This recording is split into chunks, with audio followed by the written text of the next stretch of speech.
সুপ্রিয় দর্শক, আসসালামু আলাইকুম। আপনাদের সবাইকে স্বাগত জানাচ্ছি এখনকার আলোচনায়। আপনাদের সঙ্গে আছি আমি সিরাজুল ইসলাম। দর্শক, আজকে বাংলাদেশ চীন সম্পর্ক নিয়ে আলোচনা করব। একই সাথে আলোচনা করব বাংলাদেশ চীন থেকে যে 10C এই যুদ্ধ বিমান কেনার আলোচনা করছে। বাংলাদেশের প্রধানমন্ত্রী তারেক রহমান চীন সফরে রয়েছেন, সেখানে তিস্তা প্রকল্প নিয়ে আলোচনা হবে। বাণিজ্য ঘাটতি, বাংলাদেশে বিনিয়োগ, এরকম অনেক গুরুত্বপূর্ণ বিষয় নিয়ে আলোচনা হবে। এর ভিতরে সবচেয়ে আমাদের দর্শকদের কাছে যে বিষয়টি আলোচনায় আসছে বা গুরুত্ব পাচ্ছে সেটা হচ্ছে বাংলাদেশ এবং চীন তিস্তা প্রকল্পে একসাথে কাজ করবে কিনা এবং বাংলাদেশ চীন থেকে যুদ্ধ বিমান কিনবে কিনা। কারণ বাংলাদেশ এই মুহূর্তে নানান রকমের ভূ রাজনৈতিক ও সামরিক দিক দিয়ে বিভিন্নভাবে হুমকির মুখে বলেও অনেকে মনে করেন। সে কারণে এই বিষয়টি নিয়ে বিশেষভাবে গুরুত্ব দিয়ে আলোচনা করার চেষ্টা করব। একই সাথে আলোচনা করব পাকিস্তান থেকে JF-17 থান্ডার বিমান কিনা হবে কিনা এবং এই বিষয়ে মোটামুটি যথেষ্ট আদ্যপান্ত আলোচনা করার চেষ্টা করব। আশা করি আপনারা সঙ্গেই থাকবেন এবং ভিডিওটি ভালো লাগলে লাইক, কমেন্ট, শেয়ার করবেন আর চ্যানেলটি সাবস্ক্রাইব করে সাথেই থাকবেন। দর্শক, চলুন মূল আলোচনা চলে যাই। এই মুহূর্তে বাংলাদেশের সাথে চীনের সম্পর্ক নিয়ে অনেক আলোচনা হচ্ছে। কেন? তার প্রধান কারণ হচ্ছে বাংলাদেশের প্রধানমন্ত্রী তারেক রহমান চীন সফরে গেছেন এবং এই সফরটাকে বাংলাদেশের জন্য খুবই গুরুত্বপূর্ণ মনে করা হচ্ছে। বিশেষ করে সীমান্তে যখন ভারতের সাথে বাংলাদেশের পুশিনের ঘটনা নিয়ে বেশ বড় রকমের একটা উত্তেজনা চলছে। এছাড়া ভারতের পশ্চিমবঙ্গের মুখ্যমন্ত্রী শুভেন্দু অধিকারী সহ দেশটির বিভিন্ন থিঙ্ক ট্যাঙ্কের লোকজন যখন বলছেন যে বাংলাদেশের অমুক অমুক অঞ্চল কেটে নেওয়া হবে, বিচ্ছিন্ন করা হবে, ভাগ করা হবে, অমুক এলাকা দখল করা হবে, বাংলাদেশের ভেতরে বিভিন্ন রকমের বিশৃঙ্খলা সৃষ্টি করা হবে, এই সমস্ত নানান রকমের হুমকি যখন দিচ্ছেন, তখন এই সফরটা সংগঠিত হচ্ছে। এবং যেহেতু চীনের সাথে ভারতের আঞ্চলিক এবং আন্তর্জাতিক পর্যায়ে প্রতিযোগিতা আছে, দ্বন্দ্ব আছে এবং সামরিক, রাজনৈতিক, অর্থনৈতিক সব রকমের টানাপোড়েন আছে, সেই কারণে এই বিষয়টা এই মুহূর্তে খুব বেশি আলোচনায় আসছে। একই সাথে তিস্তা চুক্তিও কিন্তু খুব গুরুত্বপূর্ণ। তিস্তা চুক্তি গুরুত্বপূর্ণ এই কারণে, তিস্তা নদীর উপর বাদ দিয়ে ভারত আমাদের এপাশের নদীকে একেবারেই মেরে ফেলেছে, যার কারণে শুষ্ক মৌসুমে একেবারে মরুভূমি, আর যখন বর্ষা মৌসুম আসে, এই যে এখন তিস্তা প্রকল্প সমস্ত সব কপাট খুলে দিচ্ছে এবং আমাদের এপাশে বন্যায় ডুবে যাবে। তো এই যে যখন আমাদের পানি দরকার তখন আটকে রাখে, আর যখন পানির দরকার না তখন ছেড়ে দিয়ে আমাদের ডুবিয়ে মারে। এই যে এরকমের বিভিন্ন রকমের সংকট আছে, এই সংকটগুলো আসলে এই তিস্তা প্রকল্পের সাথে অনেক কিছু জড়িত। বাংলাদেশের প্রধানমন্ত্রী তারেক রহমান যখন চীন সফরে গেছেন, তখন এই বিষয়টা নিয়ে কতদূর কি হবে, আমরা চুক্তি করব কিনা, চীন আমাদেরকে ব্যাপারে সাহায্য করবে কিনা, চীন এখানে অংশগ্রহণ করবে কিনা, আমাদেরকে কারিগরি সহায়তার পাশাপাশি আর্থিক সহায়তা দিয়ে সাহায্য করবে কিনা, পাশে থাকবে কিনা, এই সমস্ত নানান রকমের আলোচনা চলছে। সমস্ত সব কিছু ছাপিয়ে সবচেয়ে বড় প্রশ্ন দেখা দিয়েছে যে বাংলাদেশ কি চীন থেকে নতুন করে মোটামুটি আধুনিক 4.5 জেনারেশন, যেটা অর্থাৎ প্রজন্ম 4.5, 5th জেনারেশন বলে, এটা 4.5 জেনারেশন, এই জেনারেশনের J-10C এই বিমান, যুদ্ধ বিমান, মাল্টিরোল ফাইটার আমরা কিনবো কিনা, এটা নিয়ে কোনো চুক্তি হবে কিনা, এটা নিয়ে আলোচনা হবে কিনা, ইত্যাদি ইত্যাদি। এবং এই বিমানের ব্যাপারে এত বেশি আগ্রহ মানুষের এই কারণে, গত বছরের মে মাসে ভারত এবং পাকিস্তানের ভেতরে 6 দিনের একটা সংক্ষিপ্ত যুদ্ধ হয়েছিল। সেই যুদ্ধের সময় পাকিস্তান একেবারে সহজেই চীনের কাছ থেকে পাওয়া এই J-10C এই বিমানটা ব্যবহার করে ভারতের রাফাল বিমান, অত্যাধুনিক বিমান রাফাল বিমান, এই বিমানকে পরাজিত করেছিল এবং ভারত মারাত্মক রকমের কোণঠাসা হয়ে পড়েছিল। ভারতের অনেকগুলো বিমান ভূপাতিত করেছিল পাকিস্তানের বিমান বাহিনী বা পাকিস্তানের পাইলটরা, বা এই J-10C বিমান ব্যবহার করে। সেই কারণে বাংলাদেশের মানুষ মনে করে যে এই বিমান কিনলে বুঝি আমরা ভারতের মোকাবেলায় বা ভারতের এগেনস্টে আমরা একটা শক্তিশালী অবস্থানে থাকতে পারবো এবং ভারত আমাদের বিমান বাহিনীকে বা আমাদের সামরিক শক্তিকে খানিকটা সমীহ করবে, এইরকম একটা জায়গা থেকে মানুষ প্রত্যাশা করেন। আসলে আমি যা বলি, সবচেয়ে বড় যে কারণ এই রকম প্রত্যাশার, সেটা হচ্ছে যারা এই সমস্ত প্রত্যাশা করে, যারা এরকম চিন্তা করে, তারা প্রত্যেকটা মানুষ বাংলাদেশকে ভালোবাসে। তারা বাংলাদেশের উন্নতি চায়, বাংলাদেশের কল্যাণ চায়, বাংলাদেশ স্বাধীন সার্বভৌম রাষ্ট্র হিসেবে বিশ্বের বুকে বুক উঁচু করে, মাথা উঁচু করে দাঁড়িয়ে থাকুক, দাঁড়াক, এটা চাই। যার কারণে তারা চাই ভারত কেন, যে কোনো দেশের মোকাবেলায় বা যে কোনো দেশের সামরিক সক্ষমতার সামনে যেন আমরা একেবারে দুর্বল, খুব নরম অবস্থানে বা খুব খারাপ অবস্থায় না থাকি, এই প্রত্যাশাগুলোই মানুষের। যার কারণে এই যে আমাকে অনেক দিন ধরে অনেক দর্শক অনুরোধ করেছেন যে আপনি বাংলাদেশের সামরিক সক্ষমতা, ইরান, ইসরায়েল, আমেরিকার এই যুদ্ধের প্রেক্ষাপটে বাংলাদেশের কী করণীয়, কী করা উচিত, বা বাংলাদেশের সামরিক সক্ষমতা কোথায়, কোন কোন জায়গায় কাজ করা দরকার, পাকিস্তানের সাথে, চীনের সাথে, ইরানের সাথে আমরা কিভাবে সম্পর্ক করতে পারি, ইত্যাদি ইত্যাদি। এবং আমি যতদূর মনে করতে পারি কেউই এই পর্যন্ত বলেনি যে ভারতের সাথে সম্পর্ক আমরা কিভাবে ডেভেলপ করতে পারি, ভারতের কাছ থেকে আমরা কী কী কিনে সামরিক দিকে উন্নতি করতে পারি, এই সমস্ত কেউ বলেনি। যার কারণে বুঝতে পারি যে কেন যেন মানুষের ভেতরে একটা ভারত বিরোধী ফিলিংস আছে। এটা মোটামুটি আমি দেখতে পারি, বুঝতে পারি। অবশ্য ভারত বিরোধী ফিলিংস হওয়ার একটা বড় কারণ আছে, একটা না অনেকগুলো কারণ থাকতে পারে। তার ভিতরে আমি একটা কথা একটু বলে আসি এখানে। ভারত আমাদের একেবারে নিকটতম প্রতিবেশী, 3 দিকে ভারত, একদিকে আমাদের বঙ্গোপসাগর। সেক্ষেত্রে ভারত আমাদের আসলেই খুবই গুরুত্বপূর্ণ এবং নিকটতম প্রতিবেশী তো বটেই, গুরুত্বপূর্ণ প্রতিবেশীও বটে। ভারতকে মাইনাস করে আমাদের চিন্তাভাবনা করা খুব কঠিন। এই জায়গায় আমরা আসলে ভারতকে বন্ধু হিসেবে, সুন্দর, ভালো, সৎ এবং সুপ্রতিবেশী হিসেবে দেখতে চেয়েছি বা দেখতে চাই। কিন্তু মুশকিলটা হয়েছে, আমি আরেকটু কথা বলি, আমাদের 1971 সালে ভারত যে মুক্তিযুদ্ধে আমাদের যে স্বাধীনতা অর্জনের ক্ষেত্রে তারা যে সহযোগিতা করেছিল, তার জন্য আমাদের কৃতজ্ঞতা এবং ধন্যবাদ আছে। কিন্তু এই স্বাধীনতার পরেই তারা যে কাজগুলো করেছে, সেই কাজগুলো কিন্তু আমাদের দেশের স্বার্থে, আমাদের ভৌগোলিক সীমানার স্বার্থে, আমাদের স্বাধীনতা, সার্বভৌমত্বের স্বার্থে, আমাদের জনগণের স্বার্থে খুব একটা বেশি যায়নি। বাংলাদেশ স্বাধীন হওয়ার পরেই কিন্তু ফারাক্কাবাদ চালু করেছে এবং শেখ মুজিবুর রহমানের কাছ থেকে অনুমতি নিয়ে পরীক্ষামূলক চালু করা হয়েছিল। সেই পরীক্ষামূলক চালু আর জীবনে কোনোদিন শেষ হলো না। পরবর্তীতে আমরা ফারাক্কাবাদের কতটা নির্মম শিকার আমরা বাংলাদেশের প্রত্যেকটা নাগরিক কম বেশি জানি, ভারতের লোকজনও জানে, আন্তর্জাতিক সম্প্রদায়ের লোকজনও জানে। এটা আন্তর্জাতিক একটা ইস্যু। এরপরে তিস্তা প্রকল্প, একই কাহিনী। তিস্তার উজানে বাদ দিয়ে আমাদের উত্তর অঞ্চলের সবচেয়ে বড় নদী তিস্তা, সেই তিস্তা নদীকে একদম মেরে ফেলেছে, ধ্বংস করে দিয়েছে এবং আমরা এখন মরুভূমি প্রায় উত্তরাঞ্চল। বর্ষাকালে পানি ছেড়ে দিলে আমরা ডুবে মরি, নদীর নাব্যতা নেই, স্রোত নেই, নদীর বাদ দেওয়ার কারণে স্রোত নেই আমাদের পাশে। দিন দিন নদী ভেঙে চর পড়ে নদীর নাব্যতা হারিয়েছে।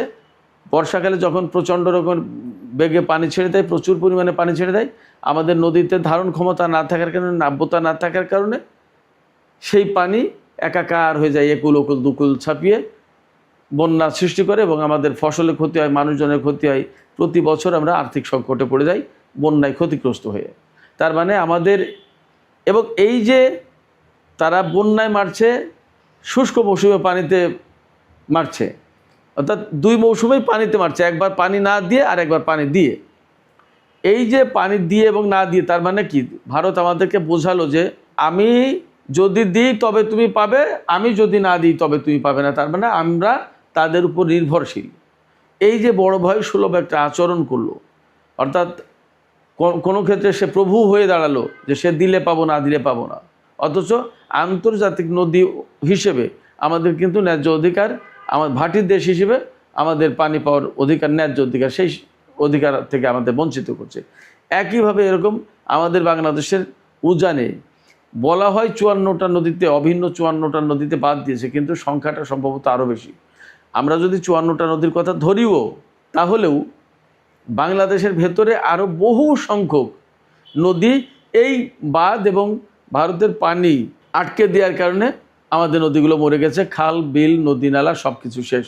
আমাদের এতে মাছের প্রজন্ম, মাছের প্রজাতি নষ্ট হয়েছে, আমাদের ধান ফসল, আমাদের নদীর নাব্যতা, জোয়ার না থাকার কারণে উজানে লবণাক্ত পানি চলে আসছে। আমরা ভূপ্রকৃতি বিভিন্নভাবে, মরুকরণ হচ্ছে, লবণাক্ততা হচ্ছে, বহুভাবে আমরা ক্ষতিগ্রস্ত। জলবায়ু, আবহাওয়াগত সব দিক দিয়ে আমরা ক্ষতিগ্রস্ত এই ভারতের কারণেই। সেক্ষেত্রে বাংলাদেশের মানুষ ভারতকে যদিও বন্ধু ভাবতে চায়, বন্ধু ভেবেছিল, কিন্তু ভারতের কারণেই সেই জিনিসটা নষ্ট হয়ে গেছে। একদম সহজ কথা। এই কথাটা ভারত কখনোই বুঝতে চেয়েছে বলে আমার কাছে মনে হয় না। যাই হোক, এইরকম একটা জায়গা থেকে আমরা তো অনেক অনেক জায়গায় বঞ্চিত। আমাদের এত বৃহৎ প্রতিবেশী, তারা সীমান্তে আমাদের বিজিবি আছে বা বিডিআর ছিল, তাদের বিএসএফ আছে, এর ভেতরেও কাঁটা তারের বেড়া দিয়ে আমাদেরকে ঘেরাও করে ফেলছে। সীমান্তে যে সমস্ত চোরাচালান হয়, সেই চোরাচালানে ফেন্সিডিল, মাদক এ সমস্তগুলো আসার জন্য ভারত ব্যবস্থা করে দেয়, অথচ গরু বা আদার আনতে গেলে কিন্তু আমাদের লোকজনকে হত্যা করে। আমি যদিও চোরাচালান বা অবৈধ কোনো রকমের মানে লেনদেনের আমি পক্ষে কথা বলছি না, কিন্তু গরু চোরাচালান করে আনতে গেলে মানুষ হত্যা করে, অথচ ফেন্সিডিল থেকে শুরু করে বিভিন্ন রকমের মাদক চোরাচালান করে যখন আনা হয় তখন কিন্তু কোনো মানুষকে গুলি করে হত্যা করে না। এই যে প্রবলেমটা, এই প্রবলেমটা আমাদের বাংলাদেশের বেশিরভাগ মানুষ জানে, যার কারণে বাংলাদেশের বেশিরভাগ মানুষের কাছে মনে ভারত বিরোধী একটা ফিলিংস তৈরি হয়েছে এবং এটা এখন জাতীয় পর্যায়ে প্রথিত হয়েছে। এই জায়গা থেকে পাকিস্তানের সাথে সম্পর্ক চাই, চীনের সাথে সম্পর্ক চাই। কেন? শত্রুর শত্রু আমাদের বন্ধু, এরকম একটা থিওরি দাঁড় করায়। ভারতের শত্রু চীন, ভারতের শত্রু পাকিস্তান, অতএব তাদের শত্রু আমাদের বন্ধু হবে, এই একটা ধারণা মোটামুটিভাবে গ্রহণ করে ফেলেছে। যাই হোক, আমি মূল আলোচনা আসি এবার সেই যুদ্ধ বিমান নিয়ে। যুদ্ধ বিমানের যে আলোচনাটা করতে চাই সেটি হচ্ছে, হ্যাঁ, বাংলাদেশ চীনের কাছ থেকে যে 10C এই যুদ্ধ বিমান কিনতে চায়, এ ব্যাপারে অনেকটা আলোচনা এগিয়েছে। বিশেষ করে অন্তর্বর্তী সরকারের আমলে এই বিষয়গুলো নিয়ে অনেকটা কাজ হয়েছিল। বর্তমান যে সরকার, বিএনপির নেতৃত্বাধীন সরকার বা বিএনপির সরকার, এই সময়েও এই আলোচনা এগিয়ে যাচ্ছে। এই আলোচনা বাতিল করা হয়নি, বরং চুক্তিটা কীভাবে টেকনিক্যালি সুন্দরভাবে করা যায় সেইটা নিয়েই আলোচনা হচ্ছে। বর্তমানে যে সফর চলছে প্রধানমন্ত্রীর, এই সফরে এটা খুবই গুরুত্বপূর্ণ এজেন্ডা এবং এই বিষয়ে আলাপ আলোচনা তো হবেই। চুক্তি যদি নাও হয় তাহলে চুক্তির খুব কাছাকাছি চলে যাবে, এরকম একটা ব্যাপার। সেক্ষেত্রে বাংলাদেশ 20টা থেকে 24টা যে 10C বিমান কেনার চিন্তা করছে, এরকম তথ্য। এই বিমান যদি আমরা কিনতে পারি তাহলে নিশ্চয়ই আমাদের বাংলাদেশে এই পর্যন্ত বাংলাদেশের হাতে যে সমস্ত যুদ্ধ বিমান আছে তার ভিতরে সবচেয়ে সক্ষম, ক্ষমতা সম্পন্ন বিমান হবে এই যে 10C বিমান। এটা 4.5 জেনারেশনের, অর্থাৎ চতুর্থ প্রজন্মের যে বিমান তার চেয়ে উপরে, পঞ্চম প্রজন্মের চেয়ে নিচেই। এটা অনেক ভালো বিমান।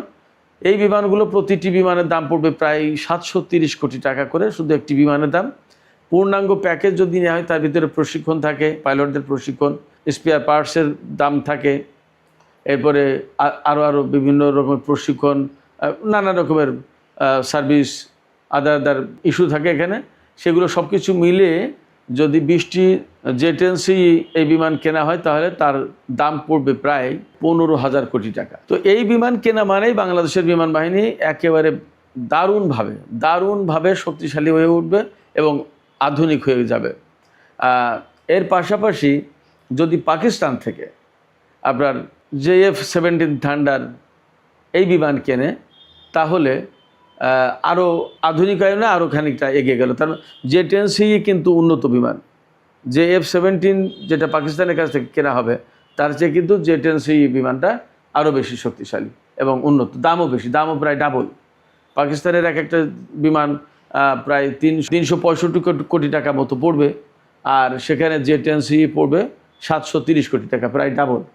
তো সেক্ষেত্রে শক্তির তুলনায় JF-17 থান্ডারের চেয়ে যে 10C যে ডাবল তা কিন্তু বলা যাবে না, কিন্তু মানে অবশ্যই যে 10C উন্নত।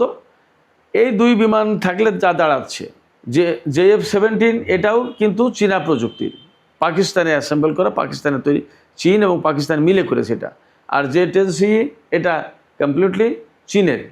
তার মানে এই দুই ধরনের বিমান যদি বাংলাদেশে আসে তাহলে দুটো জায়গায় চীনের প্রযুক্তি, চীনা ছোঁয়া কিন্তু আছে।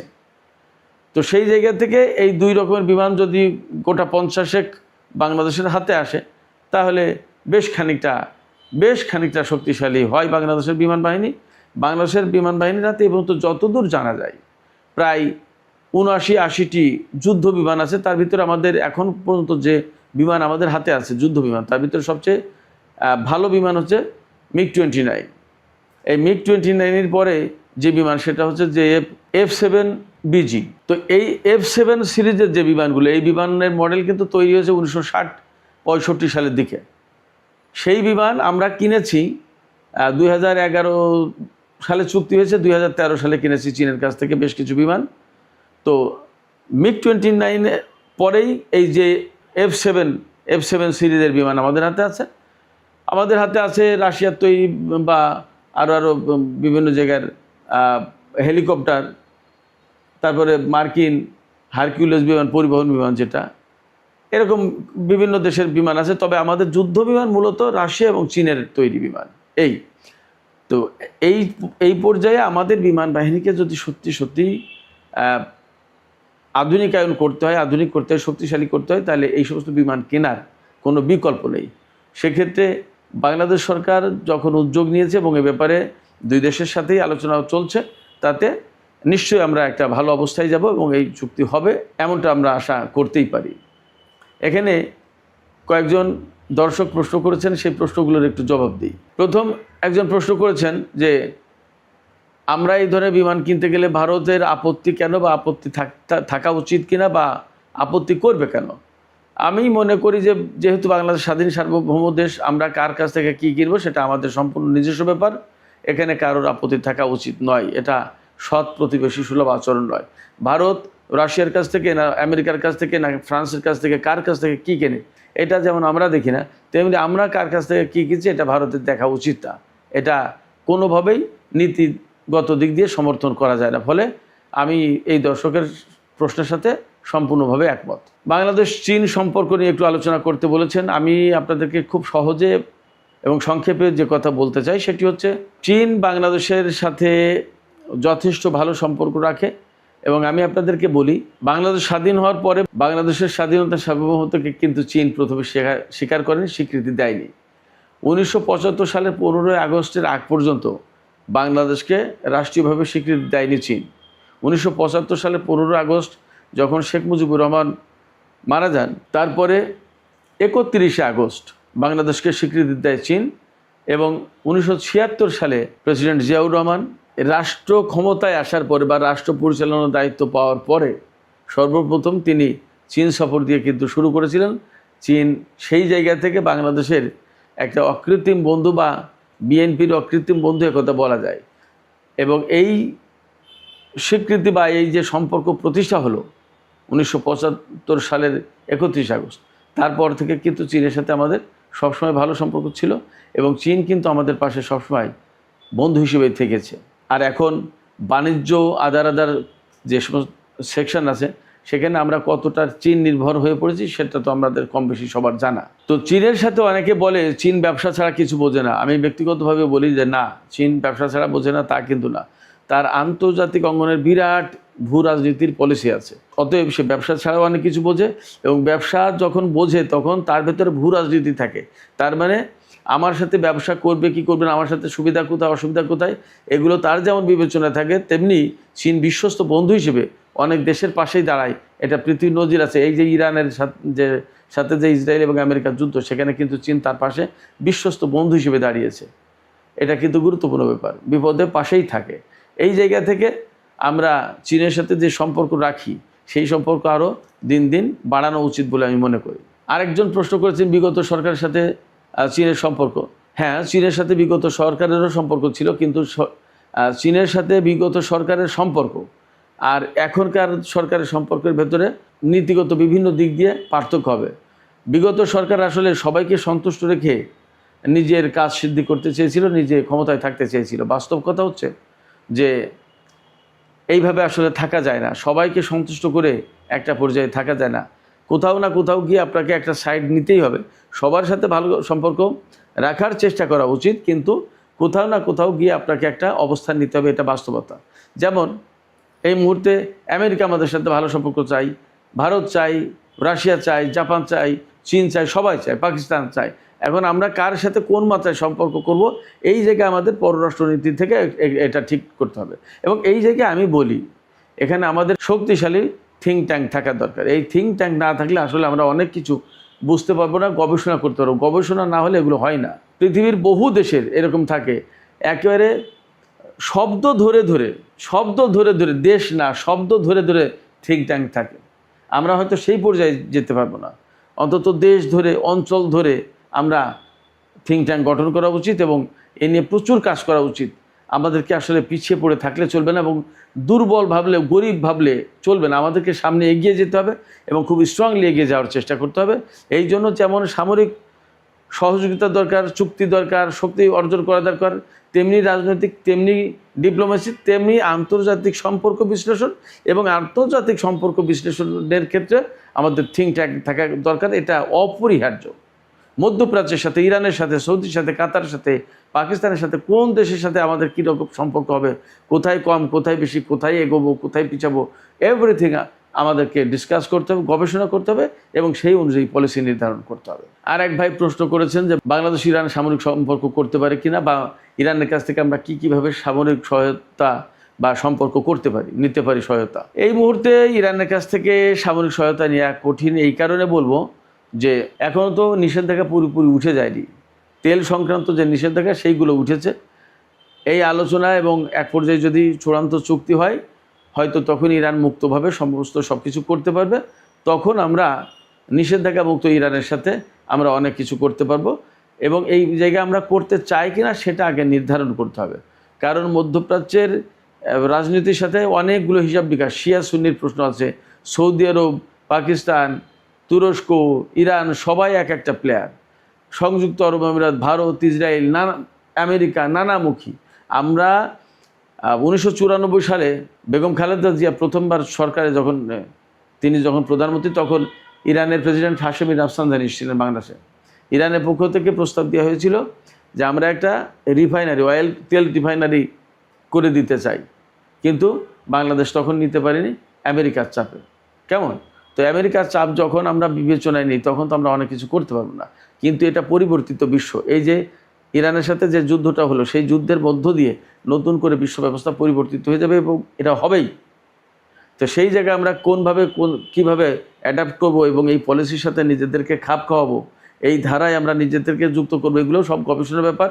থিঙ্ক ট্যাঙ্কে আলোচনা হয়, সেইভাবে সরকারকে পলিসি দিতে হবে, সরকার সেইগুলো ইমপ্লিমেন্ট করবে। এজন্য অনেক কিছু প্রতিষ্ঠা করা দরকার। আসলে আমাদের এই ভাবনা চিন্তা থিঙ্ক ট্যাঙ্ক দরকার হবে, গবেষণা সেল দরকার। তো ইরান থেকে আমরা নিতে পারি কিছু কিছু ন্যায়ও, ইরান থেকে হয়তো খুব সামান্য মাত্রায় কিছু কিছু গোলা বারুদ এই সমস্ত ন্যায়। তা আমরা আরও অনেক কিছু নিতে পারি এবং ইরানের কী সামরিক সক্ষমতা সেটা তো আমরা কম বেশি দেখলাম। বিশেষ করে ড্রোন প্রযুক্তি তো নিতেই পারি। তো সেই নেয়াটা আমেরিকা বা আদার যে সমস্ত প্লেয়ার আছে তাদের সাথে আমরা কীভাবে কি ডিপ্লোমেসি মেনটেন করবো, তাদের সাথে সম্পর্ক ধরন, তাদের সাথে কি টানাপোড়েন সৃষ্টি হবে কি হবে না, বা আমাদের লাভ ক্ষতি কোথায়, আমরা কতটুকু স্বাধীনভাবে আমাদের পলিসি ইমপ্লিমেন্ট করতে পারবো, এগিয়ে নিয়ে যেতে পারবো, এগুলো সবই আলোচনার বিষয়। এগুলো ভাবনা চিন্তা করেই সামনে আগানো উচিত। তো সুপ্রিয় দর্শক, আসলে এটা নিয়ে দীর্ঘ বিস্তারিত এবং অনেকগুলো সিরিজ আলোচনা করা দরকার, তাহলে হয়তো শেষ করা যাবে। এই সমস্ত এত অল্প সময়ে সব কথা বলা সম্ভব হলো না। তো আমি এখনকার আলোচনা এখানে শেষ করতে চাইছি। যদি পারি প্রয়োজনে কাল পরশু যে করে একদিন হয়তো আমি একটা লাইভে আরও দীর্ঘ আলোচনা করব আপনাদের সাথে। আশা করি আপনারা সে পর্যন্ত ভালো থাকবেন।